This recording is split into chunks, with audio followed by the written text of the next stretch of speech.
കാലവർഷക്കെടുതിയിൽ വീട് തകർന്ന ദുരിതത്തിലായ കുടുംബത്തെ രാഷ്ട്രീയ വിരോധത്താൽ പഞ്ചായത്ത് അവഗണിക്കുന്നതായി പരാതി.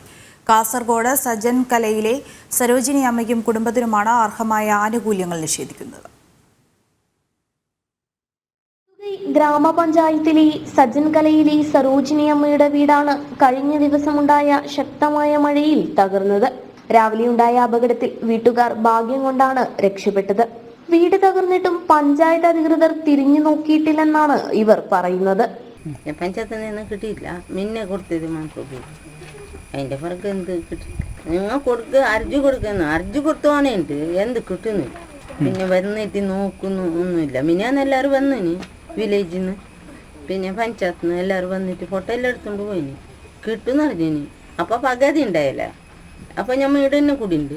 അപ്പൊ വീണല്ല ബൈക്കും അത് വീണു. ഇടതുമുന്നണിയാണ് പഞ്ചായത്ത് ഭരിക്കുന്നത്. ലൈഫ് മിഷൻ പദ്ധതിയിൽ നിന്നും നിർധനരായ സരോജിനി അമ്മയെ ഒഴിവാക്കിയത് രാഷ്ട്രീയം നോക്കിയാണെന്ന വിമർശനമുണ്ട്. BJP അനുഭാവികളായ 2 കുടുംബങ്ങളെ പട്ടികയിൽ നിന്ന് ബോധപൂർവം ഒഴിവാക്കിയതായാണ് വിമർശനം.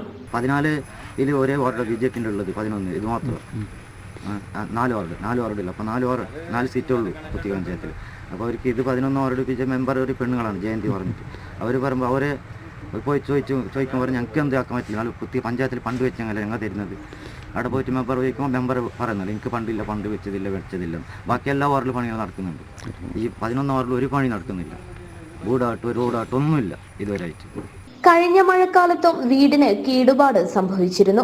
20 വർഷം മുമ്പ് ബ്ലോക്ക് പഞ്ചായത്തിൽ നിന്നും അനുവദിച്ച തുക കൊണ്ടായിരുന്നു വീട് നിർമ്മിച്ചത്. സരോജിനി അമ്മയുടെ വീട് വാസയോഗ്യമാക്കാൻ പഞ്ചായത്ത് ഉടൻ ഇടപെടണമെന്നാണ് ഉയരുന്ന ആവശ്യം. അർഹർക്ക് രാഷ്ട്രീയ നിറം നോക്കി ആനുകൂല്യങ്ങൾ നിഷേധിക്കുന്ന ഭരണസമിതിയുടെ നിലപാടിൽ പ്രതിഷേധവും ശക്തമാണ്. ജനം, കാസർഗോഡ്.